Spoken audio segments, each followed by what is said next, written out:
Today, I'm pleased to announce members of my science and technology team. Dr. John Holdren has agreed to serve as Assistant to the President for Science and Technology and Director of the White House Office of Science and Technology Policy.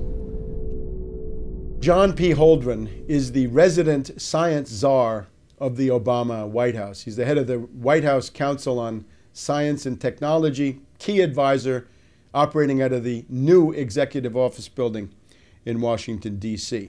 This man is a Malthusian fanatic. He's a follower of Bentham and Malthus and Darwin. In other words, the main philosophers of the British Empire in the 19th century and the fountainhead of reactionary and anti-human ideology in that time frame.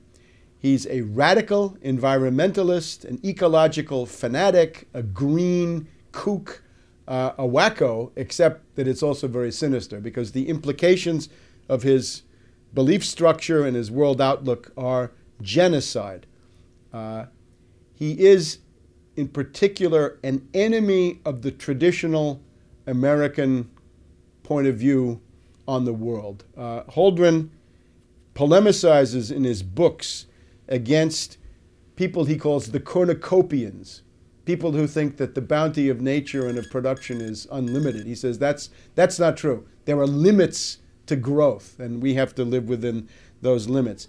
He polemicizes against growthsmanship, that you can grow your way out of a crisis. According to Holdren, that door has been permanently closed on all of us. And in particular, he says he hates the moonshot mentality of the average American. And that is to say, with the right kind of national mobilization, technology, and political will, you can do just about anything, including putting a man on the moon or putting other people out into space. So Holdren is anti-American in this deep way. He is a pessimist culturally and historically. He calls himself a neo-Malthusianism. Now, the heart of his outlook is what he calls, he says that population is the root of all human problems. In other words, people pollute. Humanity is a cancer on the face of the earth.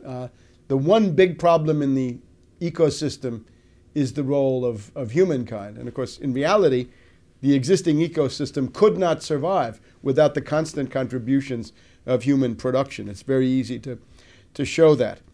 Holdren started off in the 1970s with Paul Ehrlich, who was a charlatan and an obscurantist and a crackpot who wrote the book The Population Bomb.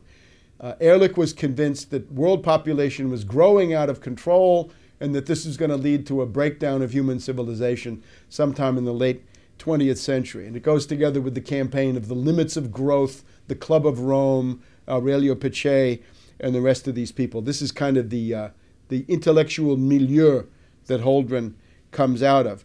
Now, there was no population bomb. It's just not true. It never happened. Population in Europe is falling, if you just look at the self-renewal of these populations. Same thing in Japan, same thing in Russia. They've all got a demographic problem which has nothing to do with overpopulation. It has to do with shrinking population. China has demographic problems that were caused by going along with this two-child per family policy. The U.S. would be experiencing demographic decline if it weren't for the flow of immigrants into the country. So there never was a population bomb, but Holdren does not revise or change his pseudoscientific outlook because of this. Population is the problem. Now, he looks around the world, writing in the early 1970s in one of his textbooks, and he says, some countries have so much population that they ought to be triaged. We should cut them off, give them no more food aid, no more credit, no more help of any kind. Well, what are the countries? He says India is probably on the list. India, hundreds and hundreds of millions of people, and Holdren says, cast them into the outer darkness. Then Bangladesh, with a couple of 100 million people, Holdren says, for sure, Bangladesh has got to be triaged. Give them nothing. Now again, the note of genocide.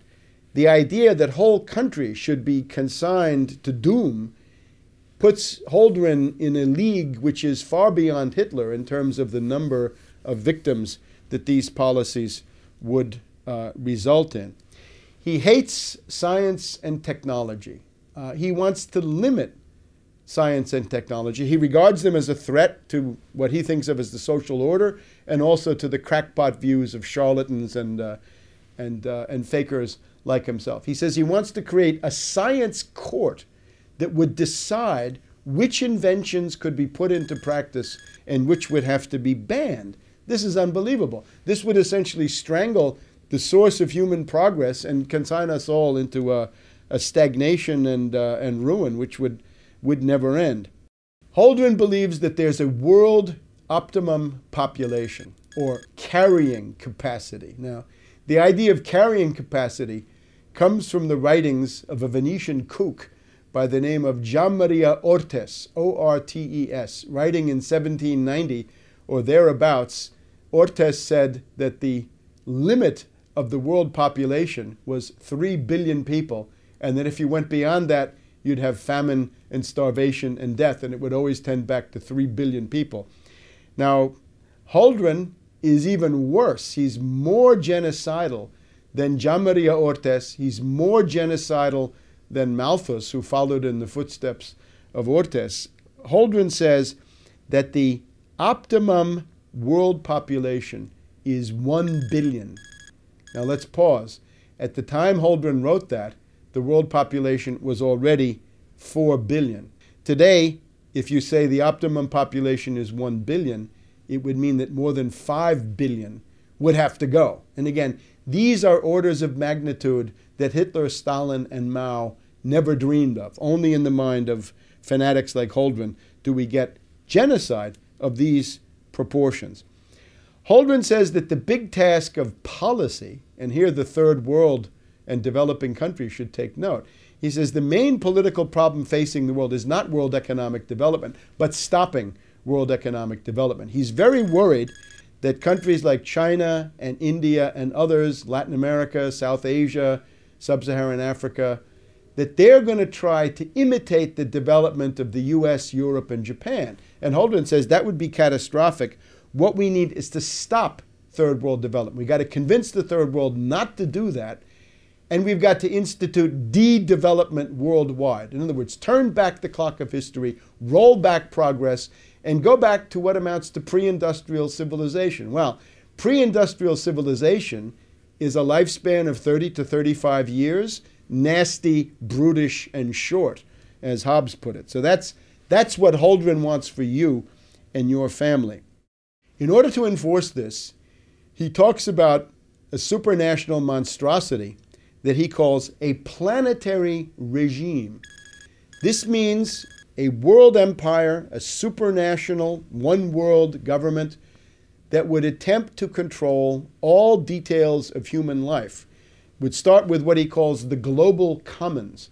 That is to say, anything that impacts the air, the soil, and the oceans would become the subject of international, supranational intervention. It would be like the IMF on steroids. Instead of just economic life, it would extend to everything. Again, the temperature in your living room, the kind of car you have, the amount you get to eat, whether you have a pet. I mean, minimal details about your everyday life. For individual countries such as the US, Holdren recommends a population law which would fix the outer limits of the acceptable population. And again, what happens if you are surplus? What happens if you are declared a useful leader? He doesn't say that so explicitly, but it's clear that you wouldn't fare very well. So one of the features of a population law, in Holdren's point of view, is to regulate the size of the family. And this is what, of course, China did in the post-Mao period, the two-child per family policy. So the hand of the totalitarian state intervenes in the most intimate decisions of the family, and the realm of individual responsibility pretty much ceases to exist. Now, Holdren is willing to do just about anything to, first of all, slow the rate of population increase. That's his first goal. Secondly, to bring population into stasis or equilibrium, zero growth, but then to turn it back and have a decreasing, diminishing world population. The Chinese experience is if you do that, you're flirting with economic collapse. But Holdren doesn't care about that. He's, of course, a fanatic. So what is he willing to do? He talks about all kinds of forced sterilization. That you can have surgical interventions on males. In India, he says, there was a policy of obligatory vasectomy once you had 2 children in the family if you were a government employee. He says that's something we could think about imitating. Compulsory abortion. Think about that. That would be something that was flirted with in post-Maoist China. He wants to have licenses for birth. In other words, a woman is not allowed to give birth unless she's purchased a marketable birth license. And of course, what happens if Goldman Sachs comes in and, because women are going to want those, drives up the price 100 times so that nobody can afford a birth permit? And what happens to people that are born illegitimately, meaning without a birth permit? He wants to have things that have been done in the meantime. Norplant, I think, is an example. Subcutaneous chemical devices that are put into the flesh of women to prevent them from conceiving. So, forced sterilization, compulsory abortion, forced vasectomy, birth licenses, subcutaneous implants, all kinds of compulsory, obligatory methods. In terms of forced sterilizations, he says you could do this by putting chemicals in food and water, but he thinks that these other methods would be more effective. He also has other methods of persuasion, which are really coercion, that if you have more than 2 kids in the family, there's no more free public education for you. The 3rd kid has to pay to go to the public school. If you're living in public housing, which is the case in some countries, the 3rd kid gets you kicked out of the public housing and you become homeless. He's also in favor of violating the family by seizing babies. He says that if it's a teenager or a minor who has had an illegitimate child and there's no husband in the picture, then the government should come in and seize that child and have a policy of forced adoption to take care of that illegitimate child. You can see that Holdren is a collectivist. He is not a collectivist of the Marxist type, however. I would call him a collectivist in the tradition of Rousseau for 2 reasons.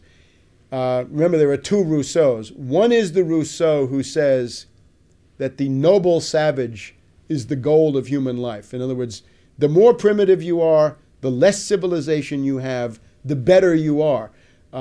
Just if you think about that, Rousseau on that basis is one of the most influential philosophers of the current time, because it basically says primitive societies are better than corrupt modern society, so we should go back to nature and go back to the ways of these underdeveloped peoples.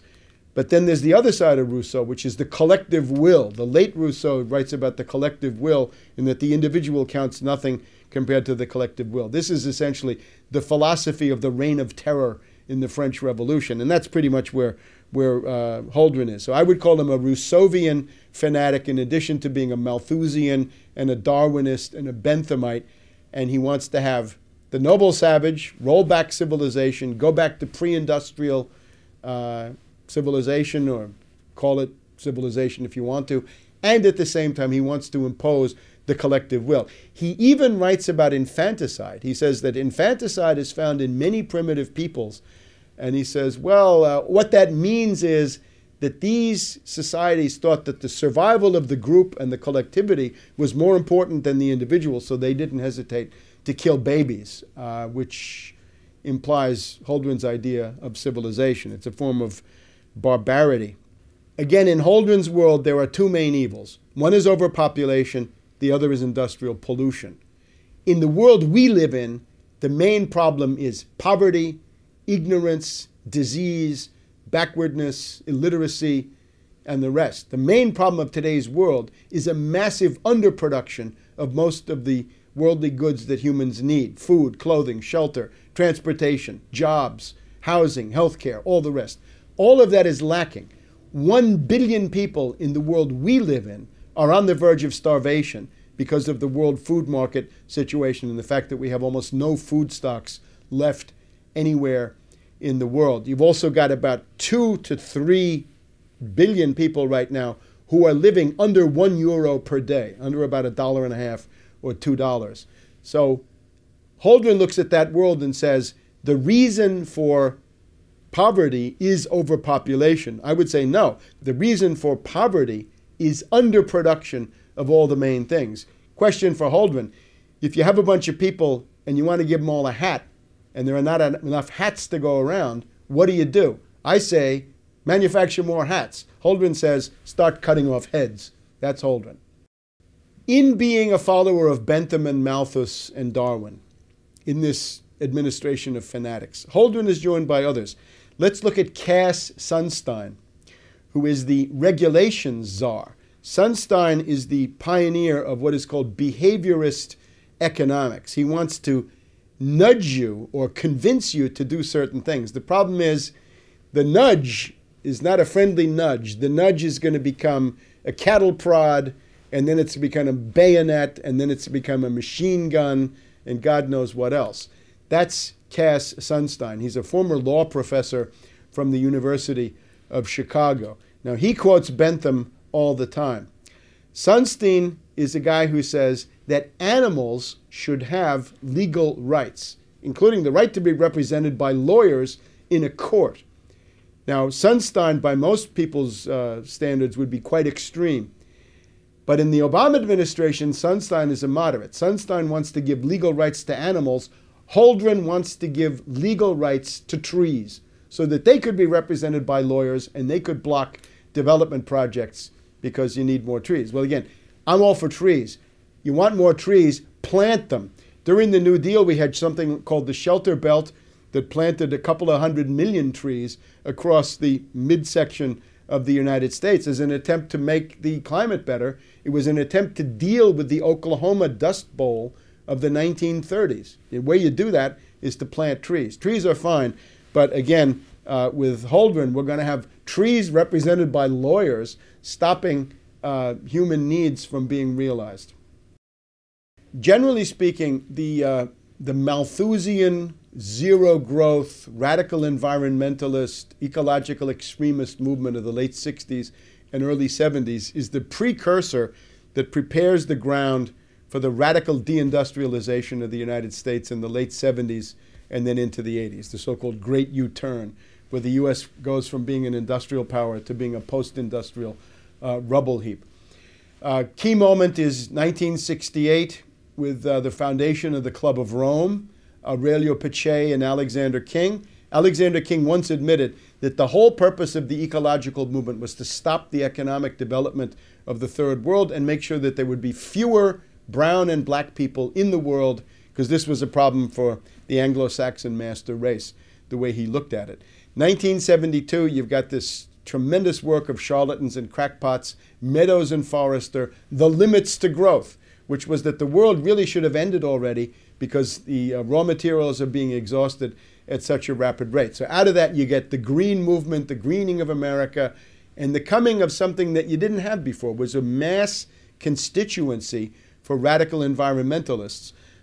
In particular, Malthus used to be a dirty word among leftists because he was considered a British imperialist. Marx and Engels had to attack Malthus because otherwise they couldn't function in progressive circles. But by the 1970s, thanks to this, Malthus and Darwin become good guys, when of course they're really very bad and both charlatans and crackpots. So that's sort of the preparation. You've also got people saying that a service economy is better, the so-called Triple Revolution Committee. You've got the government of Edward Heath in Britain and Harold Wilson of the Labour Party saying quality of life is more important than production. All of these are ways to begin arguing the idea of deindustrialization. The way you get it, though, big time in the U.S. is Paul Adolph Volcker of the Trilateral Commission, appointed by Jimmy Carter of the Trilateral Commission. And what Volcker then does is he gets the Federal Reserve, and he raises interest rates to unprecedented levels, a 22% prime rate, meaning that for most people, the interest rates were 30% or even more. And that's for mortgages, for various kinds of business financing and so forth. What Volcker was able to do was to essentially destroy the industrial base of the United States. It became impossible to produce with credit costing that much. Some people compared this to Keynes, right? Keynes said, well, let's have inflation as a cure for depression. And Volcker came back with, no, let's have depression as a cure for inflation. And that's pretty much what he did. He pitched the United States into an industrial depression, which has never ended, wiped out large parts of basic industry, steel mills, chemical, rubber, and all the rest. This is where the jobs went. If you remember Obama's bitter Klinger quote, he says, 30 years ago, the jobs went away, and now we have these bitter people clinging to God and guns and anti-trade. Well, how did those jobs go away? That was Volcker. The industrial base of the U.S. was gutted and destroyed by Volcker, and with the environmentalists there, this could be greeted as something good. The resistance to this in the Democratic Party was paralyzed because, well, it's a good thing after all. We won't have any more smokestacks. Well, instead of smokestacks, you're going to have a declining standard of living, and this is what goes together with it. Since about 1967, the U.S. standard of living has declined by 2/3, and that includes average hourly earnings. It includes the fact that the usual measures of inflation don't tell you how much inflation has been. It's much more because you have to include medical care, insurance, and other things that are not really reflected in the market basket. You're working about 6 weeks more per year. So you've got a longer work day, a longer work week, and a longer work year. Vacations shrink, and the work year is extended by about 6 weeks altogether. The other thing that you've got is your commute is much further, and you're sitting in traffic for a total of about 2 to 3 weeks just sitting there, in addition to whatever the length of your commute would be. If you add all of that together in terms of the burden of economic life on the average standard of living and quality of life, you will find that the U.S. standard of living has indeed declined by 2/3. You can look on shadow government statistics. Their index confirms my finding. It goes from about 300 in the late 60s, early 70s to about 100 today, meaning you've lost 2/3 of your standard of living. So deindustrialization leads to immiseration. It means that the middle class standard of living is destroyed. You've also got more people working. It's not enough for the husband to work. The wife has to work. The kids have to work. The husband has to work 2 jobs. The wife 2 jobs, and all this that everybody knows about. So that is what deindustrialization has done. And that would have been difficult to do without the ideological preparation of green fanatics like Holdren, Ehrlich, Paddock, Meadows and Forrester, the Club of Rome, and collected charlatans and extremists of the 1960s into the 1970s. The disease that we're talking about is not limited to the U.S. Actually, it really originates in Great Britain with these people like Bentham and Malthus and Darwin. One of Gordon Brown's aides was recently so indiscreet as to say that they were talking about cutting the population of the British Isles by 30 million people. Now, that's way more than Hitler could have accomplished. And what it shows, again, is the anti-human fanaticism, the genocidal fury of the Anglo-American ruling elite, that they hate people and they're determined to exterminate people, and that's what they're into. And if you want to live with a ruling class like that, it's going to be nasty, brutish, and short. The origins of eugenics, racist thinking, race science in the U.S. go back in particular to the Harriman family. Averell Harriman was the son of Harriman, the railroad builder, who had been attacked publicly by Theodore Roosevelt as a robber baron, as a public menace. So Harriman, as a parvenu, new money, who had to go to Oxford and talk to old money, he had a tremendous identity crisis and sense of personal insecurity. So what he wanted to do was to create himself a wonderful race pedigree, that he too was part of the Anglo-Saxon master race. So his wife contributed to this famous gathering at the American Museum of Natural History, which was attended by Nazis as well as British and other race scientists, meaning charlatans and proto-genocidalists, who came together with the idea of improving the race. So U.S. states got into the business of sterilizing people, denying marriage licenses. You have these stories, the Kallikaks and the Jukes in New York State and similar things. The Nazis actually said, the U.S. has beaten us to the punch in terms of eugenics measures. So in some ways, they were actually following in the footsteps of what Harriman and this faction had done in the United States. Now, Bush the Elder, in his first congressional term, when he was representing River Oaks, Houston, Texas, elected in 1966, it was a district that had to be tailor-made, designed for him, as part of a redistricting, so he could finally get elected after he failed to get into the Senate from Texas against Yarborough in 1964. Bush became the champion of eugenics. He brought in Shockley, Herenstein, and these other fanatics, right? The sort of bell curve school, the precursors of that. In other words, people who talk about racial inferiority of the non-white races and things of this sort. These people were outside the boundaries of respectability because of the backlash against the Nazis. But Bush the Elder did everything he could to make them respectable. He brought them to Congress. He let them lecture groups of members of the House and so forth. So much so that Wilbur Mills, the head of one of the key House committees at the time, coined the term "Rubbers Bush." That George Bush the Elder was so interested in contraception for the lower orders that he was Rubbers Bush. Now, the idea that I think with Bush the Elder was he believes in the Anglo-Saxon master race. The problem is if you believe in that, you got a problem of numbers because there are so many other people who are not part of this. So what are you going to do? You've got to do something to limit the population growth and probably turn it around among the non-white populations in particular. So I think that is the one thing that Bush the Elder actually believes in as a fixed point of ideology.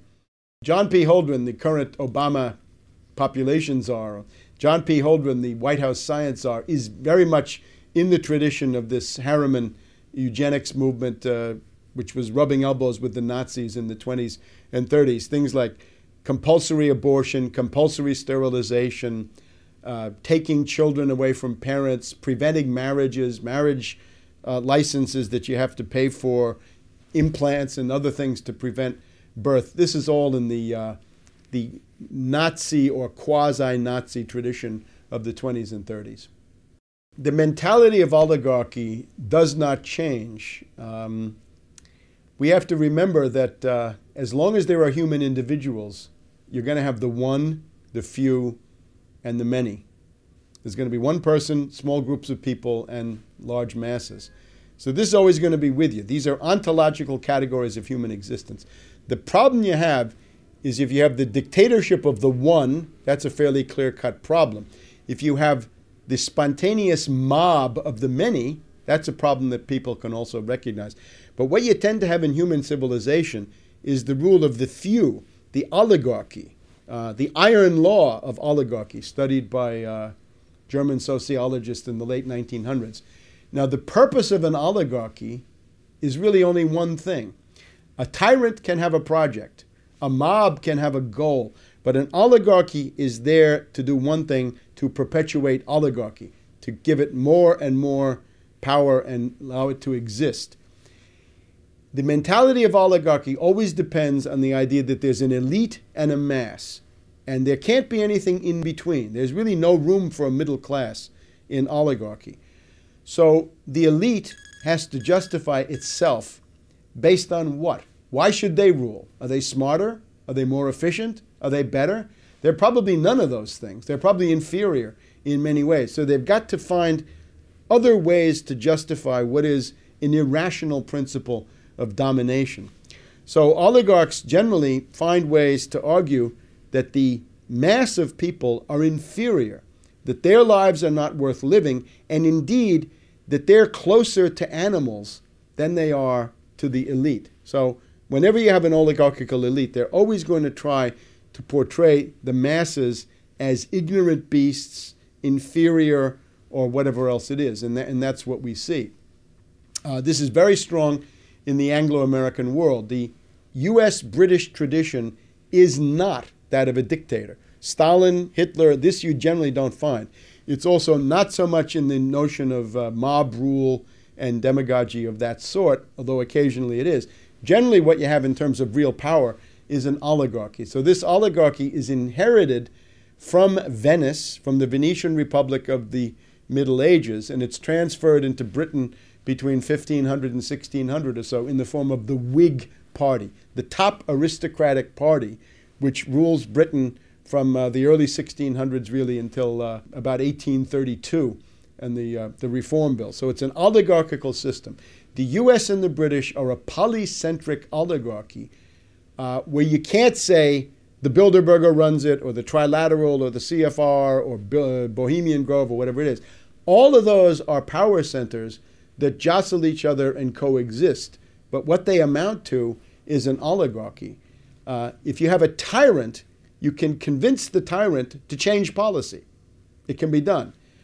But to change an oligarchy, as Plato points out, is harder because you've got to convince so many different ones, and as soon as you convince some of them, you've deconvinced others because those are the enemies and they hate the ones that you've convinced. So that's the problem that we face in the Anglo-American world.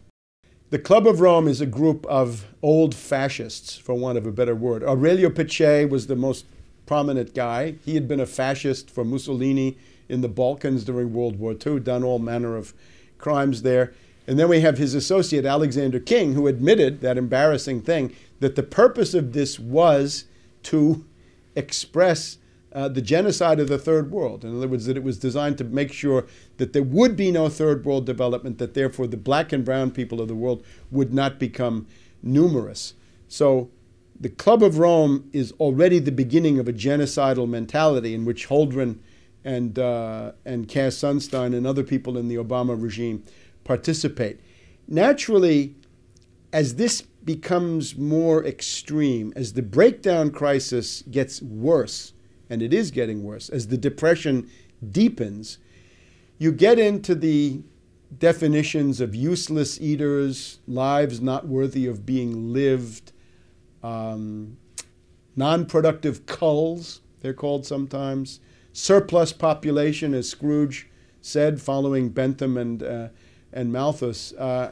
And how many are there of such people? As the depression gets worse, it gets to be more and more of the population that are useless eaters and non-productive culls. So the problem that we face is the ideology has deteriorated. The global warming ideology is, at least up to now, the most extreme form because it says that carbon dioxide is a pollutant and that carbon is bad when we ourselves are a carbon-based form of life. So it seems to say that the inevitable results of humanity is pollution, that people pollute, or indeed that people are pollution. It gets back to Ehrlich and Holdren and their idea that humanity is a cancer on the face of the earth. So the ultimate logic of all this is extermination, genocide, the concentration camp, depopulation, and a horror that goes beyond anything seen in the 20th century. That's where Obama is essentially leading. When Holdren is confronted with his published works, the body of work on which his scientific credentials rest, he wants to run away from them and say that he's no longer the environmental extremist that he once was, that his genocidal fury has mellowed with age. But I wouldn't believe that for a minute. It's just that he's become a little bit more sophisticated politically, and he's seen how damaging it is when people throw that stuff at you. It's, of course, a monstrosity that he was allowed to get through that confirmation process in the first place. In terms of genocide, genocide entered the U.S. policy realm in an overt way with this National Security Memorandum 200 by Kissinger in the 1974-75 period, which said that if you have population growth in third world countries, they will compete for the limited natural resources that the U.S. intends to monopolize. I attended the food conference, the World Food Conference of the Food and Agricultural Organization in Rome in December of 1974, which was attended by Kissinger. And I put out some leaflets at this FAO conference in Rome in late 1974. And in response to that, the UN bureaucracy kicked me out of the conference, not for disrupting anything, but simply by pointing out the obvious implications of what was going on. At that same conference, the Soviet delegate made a useful contribution. He said that if you just took the existing off-the-shelf technology and made that available to everybody, you would have no problem with 35 billion people on the earth. The demographic potential is still very, very large, lots and lots of wide open spaces, but they kicked me out. So the Kissinger line was, stop population growth in third world countries, because otherwise they'll compete for natural resources. I guess he's looking into what happens today with Chinese oil consumption and the Chinese in Africa offering their own bids for mining and other products. The other thing to stress is under Carter, and in particular under Secretary of State Edmund Muskie, you had Global 2000 and Global Futures. And that is the real watershed of making genocide, population reduction, euthanasia, population control into the dominant ideology of the U.S. government, the foreign policy establishment, and the State Department. Global 2000 and Global Futures enacted under Muskie are really the turning point, after which U.S. policy in the developing sector is no longer development, but it's rather population control, population reduction with strong genocidal overtones. Holdren writes books about nuclear target selection, nuclear war. He's a strangelove. He's a strangelove under green left cover. However, he recognizes what strangeloves often forget.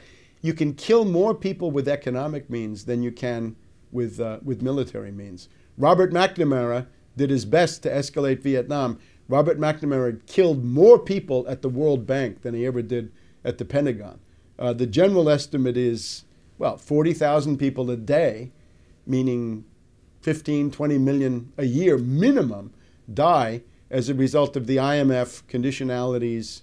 They die of starvation, malnutrition, and diseases like diarrhea that can be cured for a few pennies. So that's the cost of the IMF-based system is already in the neighborhood of 20 million dead per year. And again, 40,000 per day. And that's an old figure. Now that we have the Depression, it's probably more like 50,000 a day or more, because the effect of the Depression is obviously to increase that figure. This is a book called Ecoscience, Population, Resources, Environment. The authors, Paul R. Ehrlich of Stanford University. This is the charlatan with the population bomb. Ann H. Ehrlich, who is an environmental fanatic in her own right. And John P. Holdren of the University of California, Berkeley, today White House science czar for Obama, published by the W.H. Freeman and Company Publishing House in San Francisco. And the edition I have here is 1977, so we're in the Jimmy Carter era. First edition, 1970, second edition, 1972. And as you can see, this is a hefty tome. This is the best part of 1,000 pages, more than 1,000 pages. If you count the index, we get up to 1,500 pages of raving, insane Malthusian drivel. And he tells you he's a Malthusian, a neo-Malthusian. He loves Darwin. He loves the struggle for existence and the survival of the fittest. And in some ways, he wants to bring that into human society. Now, the heart of the book, I think, for political purposes, has to do with the measures that Holdren proposes to implement as a means of slowing, stopping, and reversing population growth. The heart of the book, I think, starts on page 783, Population Control Direct Measures. You've got to convince people of the necessity of reducing population. For example, one thing he quotes approvingly, a case in point was the sudden imposition in 1976 of compulsory sterilization in some states in India and for government employees in Delhi, following 2 decades of discouraging results from voluntary family planning. So let's make it involuntary, compulsory, obligatory, and we're going to come in with compulsory sterilization. Let's jump ahead to the involuntary controls. In the 1960s, it was proposed to vasectomize all fathers of 3 or more children in India. India entertained the policy of compulsory sterilization, and if they had really done it, then they would have been better off, as Holdren says. A program of sterilizing women after their 2nd or 3rd child, despite the fact that this is harder to do than a vasectomy, might be easier to implement than sterilizing men. Other than that, Holdren is interested, and again on page 787, the development of a long-term sterilizing capsule that could be implanted under the skin and removed when pregnancy is desired. Well, this is Norplant, and that's been implanted in victim populations in U.S. inner cities now for a couple of decades. One of the problems is, how do you get it out? The government puts it in, but who's going to help you to take it out? That's a little bit harder. Another proposal that Holdren is interested in, he quotes the economist Kevin Boulding, British I'm pretty sure. Boulding proposed to issue to each woman at maturity a marketable license that would entitle her to have a fixed number of children. And of course, again, if Goldman Sachs gets into the market, then that could be priced out of reach of poor people. He quotes social scientists who have looked into the effects of a marketable license for birth. A very interesting chart on page 788. Baby licenses. We're told that you can have a monthly subsidy if you have no more than 2 children. You can have a monthly tax on people with more than 2 children to discourage that. A one-time lump sum tax on excess babies over 2. So if you're over 2 children, that's excess. And quotas for families. So again, the basic idea is some measures designed to persuade, and then the hardcore, hardline measures, compulsory sterilization, compulsory abortion, and it's also a good idea to take children away from mothers if they're teenagers, unmarried, and otherwise not suitable. Now, he wants to impose this not just domestically in the U.S., but even more. He wants to have family planning measures. Here on page 789, he wants to have family planning measures in the less developed countries. High priority should be given to stimulating attitude changes and counteracting the effects of pro-natalist traditions. You may remember President de Gaulle of France talked about 100 million Frenchmen as a national goal. Obviously, for Holdren, this is impossible. What are the problems with this? Well, one problem is human rights, page 793. Some people have this idea that there's a fundamental human right for each person responsibly to determine the size of his or her own family. Holdren doesn't like that one. Could this be done in the U.S.? Well, we have the Constitution. Holdren laments, and now we're on page 837.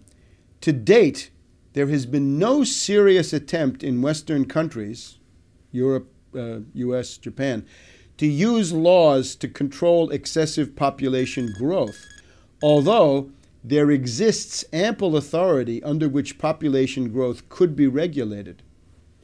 For example, under the U.S. Constitution, effective population control programs could be enacted under the clauses that empower Congress to appropriate funds to provide for the general welfare and to regulate commerce. So the Commerce Clause becomes abortion and sterilization. Or for the Equal Protection Clause of the 14th Amendment. So the idea is strip everybody of the right to exist under the 14th Amendment. Such laws constitutionally could be very broad. Indeed, it has even been concluded that compulsory population control laws, even including laws requiring compulsory abortion, could be sustained under the existing Constitution if the population crisis became sufficiently severe to endanger the society. Few today consider the situation in the United States serious enough to justify compulsion, however, laments Holdren. The most compelling arguments that might be used to justify government regulation of reproduction are based on the rapid population growth relative to the capacity of environmental and social systems to absorb the associated impact. The appeal to greed. To provide a high quality of life for all, there must be fewer people, says Holdren. But there are other sound reasons that support the use of law to regulate reproduction. In today's world, Holdren writes on page 838, the number of children in a family is a matter of profound public concern. There is no individual sphere anymore for a Malthusian fanatic. On page 850, Holdren wants to convert to a spaceman economy. This is not the moonshot anymore. This is the idea that you're on spaceship Earth and everything you have with you is a limited resource. So what you've got to do is reduce throughput of raw materials in industrial processes. He quotes a fellow crackpot, Herman Daly, who has suggested a specific mechanism for accomplishing population reduction. Put strict depletion quotas on the natural resources of the United States, meaning that you couldn't use more than 2 or 3% of the existing oil or minerals or whatever it is. The problem with that is, what we've found since the publication of the Limits of Growth is that the available stocks of most raw materials have grown. They haven't gone down, they've gone up because you find more than you use. And that, I think, that would be even more clear if this process were not sabotaged. We would want to impose restrictions on the import of manufactured goods. Well, up to a point, but not for Holdren's goals. And there's a big attack on the cornucopians, again on page 851. The American mentality that you can solve things through science and production is something that Holdren wants to polemicize against. And that gets us then to his favorite theme, page 926, the de-development of overdeveloped countries. We've got to stop the less developed countries from imitating the growth path of the developed world. One key to saving world society lies in a measured and orderly retreat from overdevelopment in today's overdeveloped countries. That would be the U.S. A process we will label, for want of a better word, de-development. So if you thought your living standard was too low, Holdren is here to tell you your living standard is too high. You should be de-developed. World government, international controls, the global commons. The quote here is, mutual coercion, mutually agreed upon. The New World Order. It has been apparent for some time that the nations of this planet cannot long survive, we read on page 939, cannot long survive without a system of worldwide controls for dealing with the ecosphere, the world economic system, and world economic growth. Such a system must be, above all, capable of resolving national differences. This is the basic conclusion of the distinguished professor of international law, Richard A. Falk, as he analyzed the situation, exemplified by the projections of alternative future scenarios. We might enter a plea here for surrendering some national sovereignty to a world government. But it's unfortunately clear that there will not be a supranational government in the foreseeable future. But now 30 years have gone by, and maybe this is within reach at the Copenhagen conference in December of 2009. So we get the U.S.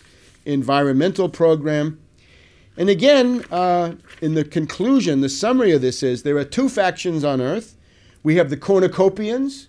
We can call them the growthsmanship group.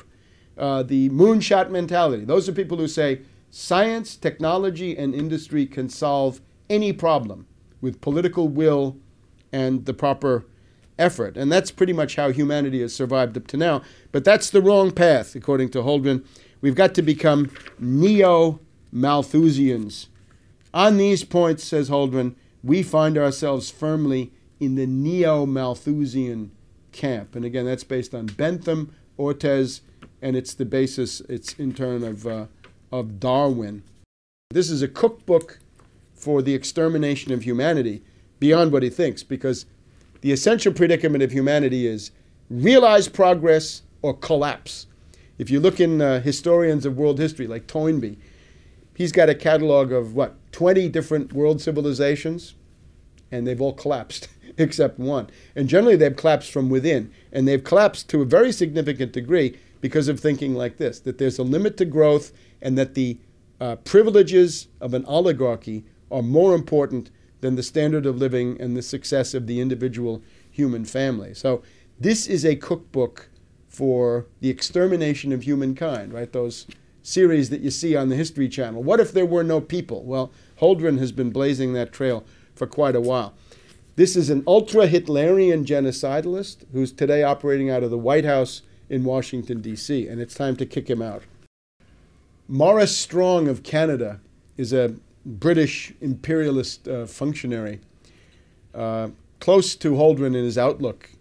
In the build-up to the 1992 United Nations Conference in Rio, Maurice Strong wrote that the choice is between collapsing the entire industrial system of the world and the survival of humanity and the planet. And he is in favor of collapsing the industrial system. So he put out a demagogic call to people that the task of the rest of us is to collapse the industrial system of the world. I suppose George Soros and the people at AIG and Goldman Sachs in the derivatives department were reading all that, because they've certainly taken us pretty far down the road to that. If you collapse the industrial system of the world, the problem you find is that the relative potential population density of the world goes below the existing 7 billion plus people that we've got, and that overhang gets into the danger of extinction. So that's a call to genocide, again, on an ultra-Hitlerian scale, issued by Maurice Strong back in 1992. Holdren is very much in that tradition. Ehrlich and Holdren and their ilk are crackpots, charlatans, and quackademics, in the sense that their method is fundamentally wrong. The predicament of humanity is that at any given moment in time, with the existing technology that you have, you face a finite world of natural resources, except that what you can use as a natural resource is already defined by the technology you have.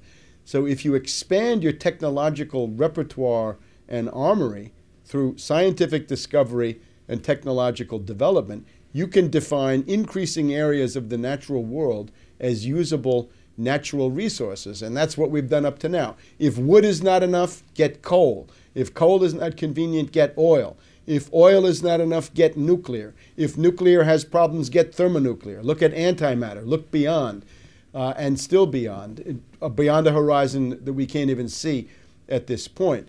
The essential human condition is realize progress or collapse. Advance in science, technology, and industry, or you will soon cease to exist. And that's the fundamental human premise that this lunatic, Malthusian, Darwinian, Benthamite school, Ehrlich, Holdren, and the rest of them, deny. The president, I think, has surrounded himself with some of the most brilliant choices. Dr. Holdren, I don't want to embarrass you, but I sometimes refer to you as walking on water.